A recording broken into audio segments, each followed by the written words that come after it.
ఉత్తరప్రదేశ్లోని గజియాబాద్లో దారుణం చోటు చేసుకుంది. రెండో ప్రియుడితో కలిసి మొదటి బాయ్ ఫ్రెండ్ని, మొదటి లవర్ని చంపేసింది ఒక వివాహిత. 2 వారాల క్రితం ఆ నిందితులు ఈ ఘాతుకానికి పాల్పడినట్టు తెలుస్తుంది. దానికి సంబంధించి ఇప్పుడు పోలీసులు అయితే వాళ్ళని అరెస్ట్ చేశారు. ఉత్తరప్రదేశ్లోని మీరట్కి సంబంధించిన రోహిత్ అనే 25 ఏళ్లకు సంబంధించిన ఒక యువకుడిని బేబీ అనే వివాహిత దాంతోపాటు తన boy friend, second boy friend ఇద్దరు కలిసి ఈ ఫస్ట్ బాయ్ ఫ్రెండ్ అయిన రోహిత్ని చంపేసినట్టు తెలుస్తుంది. అప్పటికే భర్తను వదిలేసి ఉంది బేబీ. భర్తను వదిలేసి పిల్లలతో ఒంటరిగా ఆమె ఉత్తరప్రదేశ్లోని మీరట్లో ఒక అపార్ట్మెంట్లో ఒక ఇంట్లో అద్దెకు ఉంటుంది. ఆ ఇంటి ఓనర్ పేరే సంజయ్. ఆ ఇంటి ఓనర్తోనే ఈమెకు ఒక వివాహేతర సంబంధం ఏర్పడింది. అంతకుముందే రోహిత్తోనే ఒక రిలేషన్షిప్, ఒక 4 సంవత్సరాల నుంచి రోహిత్తో రిలేషన్షిప్లో ఉంది. రోహిత్కి 25 సంవత్సరాలు. సో రోహిత్ ఏంటంటే 4 సంవత్సరాలు గడిచిన తర్వాత మన ఇద్దరం కలిసి పెళ్లి చేసుకుందాం అన్న ఉద్దేశంతో బేబీని కన్విన్స్ చేయడానికి ట్రై చేశాడు.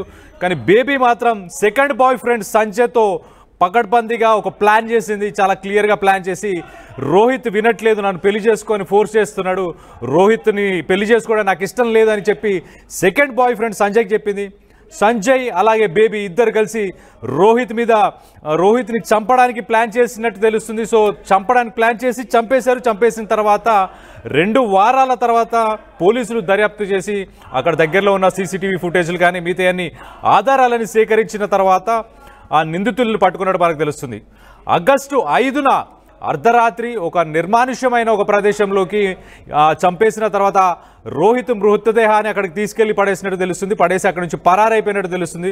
ప్రస్తుతం దీనికి సంబంధించి మరిన్ని వివరాలు మా ప్రతినిధి శిల్ప ఉంది. ఒక్కసారి శిల్పతో మాట్లాడి తెలుసుకునే ప్రయత్నం చేద్దాం. శిల్ప, చెప్పండి, అసలు ఈ ట్రయాంగిల్ లవ్ స్టోరీలో రోహిత్ పెళ్లి చేసుకోమని అడిగినందుకే చంపేశారా, ఇంకేదైనా కారణాలు ఉన్నాయా? ఉత్తరప్రదేశ్ లోని గాజియాబాద్ లో దారుణం జరిగింది. 2 ప్రియులతో కలిసి మొదటి లవర్ ని అత్యంత దారుణంగా చంపేశారు. ప్రధానంగా ఉత్తరప్రదేశ్ కు చెందినటువంటి బేబీ అనే వ్యక్తి తన భర్తతో డివోర్స్ అయ్యాక సంజయ్ అనే వ్యక్తి ఇంట్లో నివాసం ఉంటుంది, అక్కడే అద్దెకుంటుంది. ఈ సమయంలోనే రోహిత్ తోని తన చిన్నప్పటి స్నేహితుడు అని కూడా తెలుస్తుంది.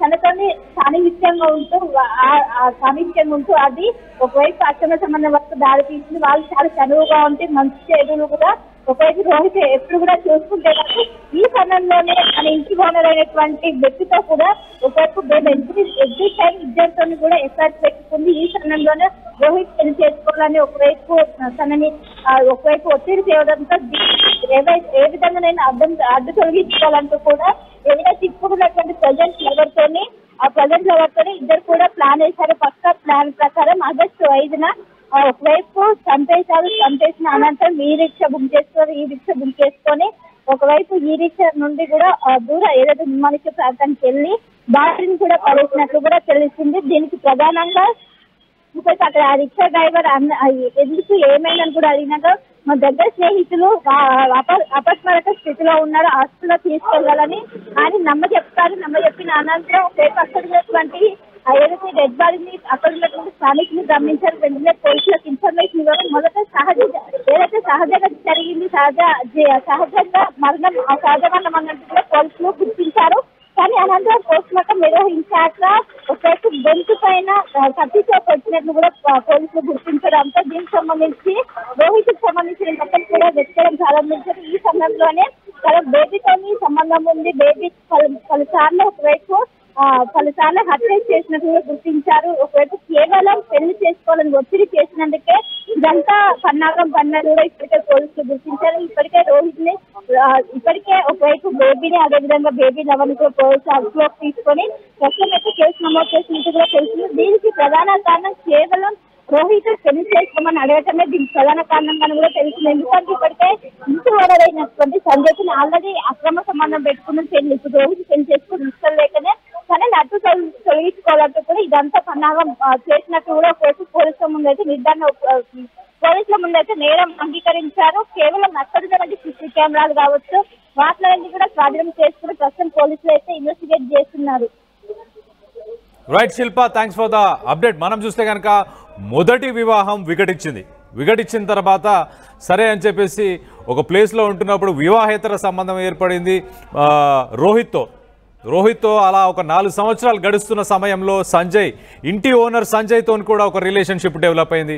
ఆ రిలేషన్షిప్ అలానే కంటిన్యూ అవుతున్నప్పుడు రోహిత్ పెళ్లి చేసుకోమని అడిగితే మళ్ళీ ఆ వివాహ జీవితానికి వెళ్ళే ఇష్టం లేదు.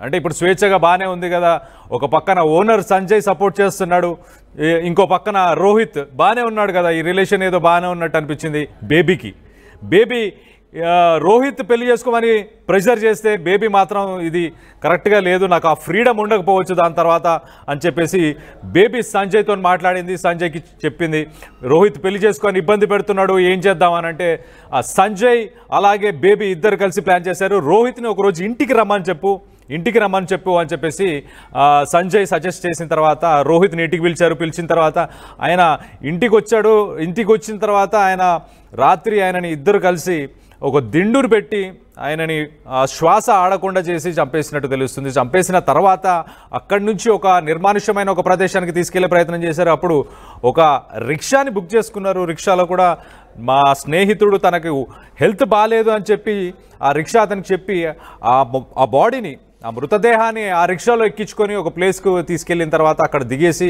హాస్పిటల్కి వెళ్తామని చెప్పి ప్లాన్ చేశారు. బేబీ మాత్రం అదే రిక్షాలో రిటర్న్ అయిపోయింది, ఇంటికి వెనక్కి వెళ్ళిపోయింది. కానీ సంజయ్ మాత్రం రోహిత్ మృతదేహాన్ని తీసుకెళ్ళి ఒక చోట పడేసి అతనికి సంబంధించిన ఏవైతే వస్తువులు అవన్నీ ఉన్నాయో అవన్నీ కూడా అక్కడ చెల్లాచెదురుగా అక్కడ పడేసి వెళ్ళిపోయాడు. సో నిర్మానుష్యమైన ఒక ప్రదేశము, ఒక మనిషి శ్వాస ఆడక చనిపోయాడు, ఒక న్యాచురల్ డెత్ అని చెప్పేసి స్థానికులు వీళ్ళందరూ అనుకున్నారు. కానీ రోహిత్ వాళ్ళ తండ్రి మాత్రం ఖచ్చితంగా నాకు అనుమానాలు ఉన్నాయని చెప్పేసి ఆయన పోలీసులను ఆశ్రయించారు. పోలీస్ స్టేషన్కి సంబంధించి వాళ్ళు ఇన్వెస్టిగేషన్ చేసిన తర్వాతనే ఈ నిజాలను బయటపడ్డట్టు మనకు తెలుస్తుంది.